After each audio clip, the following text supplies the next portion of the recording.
I mean, she wasn't even the only one. It's not a coincidence that she and all the other minorities felt this way. Yeah. It's not a coincidence. And it's not a coincidence that it wasn't just the living accommodations. It wasn't just the food. It wasn't, and on top of all that, again, it was the photo shoot experience that the photographers had the responsibility to make sure everybody feels included.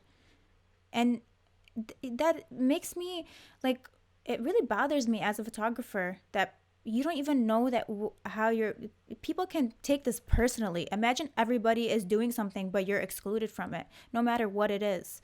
So again, you don't, as a photographer, how many photographers were there, by the way? There were 3 photographers. Oh, I thought there were two. So there were three. There were 3, but one of the photographers, a lot of the people didn't even know she was a photographer. They thought she was also a model, like an influencer, but she was also a photographer. Well, I wish that could be like, pretend like, people thinking I'm a model, but I'm like, psych, I'm the photographer. She actually models now. She's really sweet. But my not so great experience was with the other 2 photographers, so that's why it just kind of sounds like I'm talking about 2. And so were they employed by the brand, and like, did the brand fly them out to do these photo shoots? Yes. They pretty much came for free just like us. I do not know if they were paid or not, or Got if it. they had to reach like a quota. But yeah.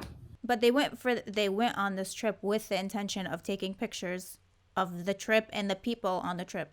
I would just like to add that every place we went, it did not matter where we were, pictures were being taken or videos were being taken. So on that island that we were stranded on, we get to the island, the second we get to the island, okay, pictures. Everyone get in the water, let's take some shots.